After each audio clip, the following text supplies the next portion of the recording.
I wanted this to send a message to younger people about having some kind of health insurance or backup plan in place.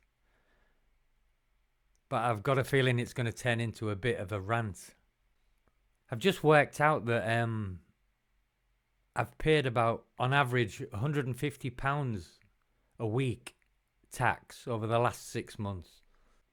And this is the first time I've ever needed some support or help, because on statutory sick pay of, I think it's £109 a week now, which you're taxed on, which I never knew, to receive £89 a week after tax in this day and age is not a great help, and it's not a great return, in my opinion, on what we pay a week. £89 a week doesn't really help when you're unable to work, like me, just because of a heart attack, a recent heart attack. When you consider that my rent and just my rent and the utility bills is about £150 a week. That's before eating and all other costs. As I've said before, I was working 15, 16 hours a day, 5-6 days a week. You don't really have much time to think about or worry about anything else until you're unable to work. Then it becomes clear that health insurance or some backup plan is more than necessary. I wanted to sit down and work out how much per week my total outgoings would be. That's with rent, groceries, council tax, insurance, car insurance, etc., etc. But I daren't, because at this moment in time, I'm going to get into debt very quickly. I'd urge any younger people, please make sure that you've either got sufficient savings to get you over a period of sickness or inability to work, because I didn't do that, and I may pay the price. I've no idea how long I'm going to be out of work,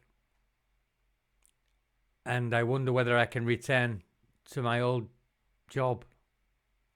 And finding a new career at my age is going to be quite difficult, I would imagine. The fact that we're unable to claim anything is of great surprise to me. The fact that we have to make a joint claim as a married couple is also a hindrance. It seems that there's no incentive here in the UK whatsoever to be a married, law-abiding, tax-paying citizen. Because when you actually need help, for once, it's not available.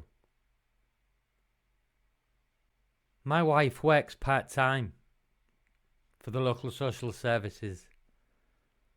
And because of her part-time earnings, it's calculated that we're earning enough to live on. My wife's earnings at the moment pays the rent and buys the groceries and nothing else. So without me earning, we're in debt.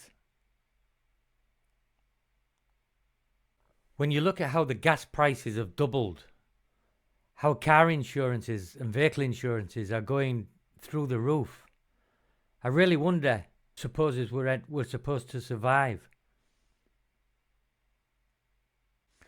The only benefit I can see of paying into the system at this moment in time is the NHS. I've been quite critical in the past of doctors striking, etc. But having had them keep me alive over the last month, I realise that they're worth every penny. The full system needs overhauling. It's not fit for purpose. And until that happens, they've got to be paid what they're worth, which to me, because of my experiences over the past few months, is everything. I can't see any government who'll be able to come into power and change anything.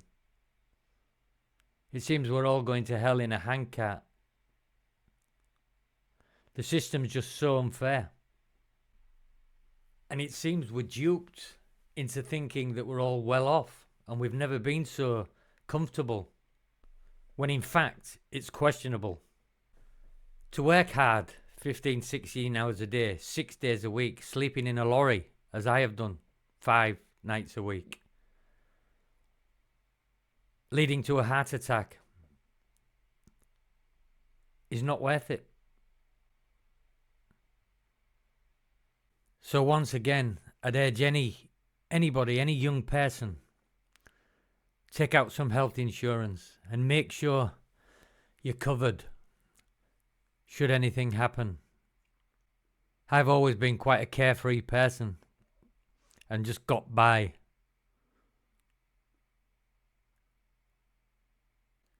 But how I wish I'd have took out some health insurance. On a positive note, I'm eating healthily. I've stopped smoking still. Had no urge to start again.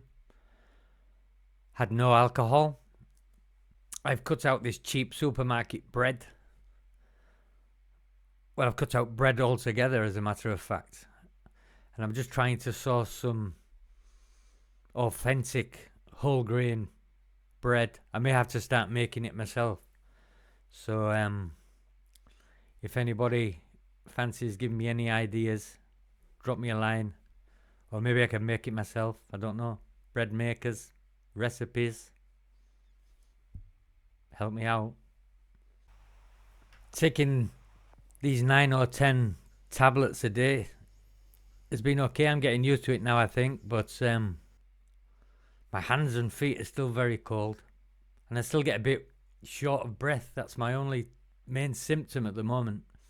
Especially sat in this position. It's as if I'm stood or laid, I'm okay. But as soon as I sit in this position, I can get out of breath and lightheaded sometimes. Probably all normal.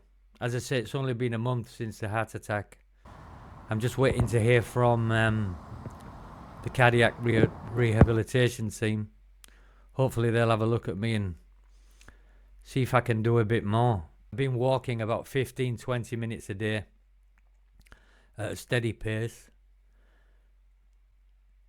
and gradually getting back to normal.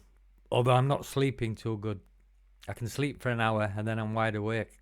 Hence, I'm sat here at 5:15 in the morning speaking to you. I seem to have been left out in the cold a little bit. I feel not quite sure where I stand. As I say, it's only a month since I was discharged, but I have no idea if I can go back to work, when I could go back to work, if I should go back to work. Hopefully, I'll find out in due course. There is a lot of information available on the internet from reliable sources such as the British Heart Foundation, but I'm sure every case is so different. I shall wait to just hear from my cardiologist the next time I see him.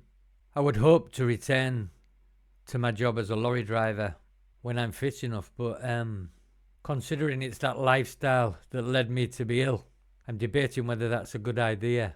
So apart from the financial worries, everything's going to plan. I'm just thankful we've still got a roof over our heads and we're eating. The rest will come out in the wash, as my grandmother used to say. If you'd like to follow my journey, please subscribe, and I'd hope to receive any advice, tips, healthy eating recipes, or just to hear from anybody else recovering from heart problems. They'd all be appreciated. And let's hope I get my mojo back soon. As a person who is quite outgoing, I like to drink and a cigarette and socialising. And I haven't really left the house apart from walking to the town, the village, every morning there and back. Haven't seen anybody. It's made me quite nervous actually, which I'm surprised at. When you're confronted with your own mortality, and you realize you're having to make some big changes in your life. Finding that new path is quite daunting. So my main goal at the moment is to get fit and find a new career if possible. So if anybody's got any tips or advice on how to do that at 53, that also would be very much appreciated. Thanks for listening. As I said before, if you'd like to follow my journey, I'm hoping to get out a little bit more, just to give me something else to talk about. Please subscribe, and I'll see you soon. Thanks for listening.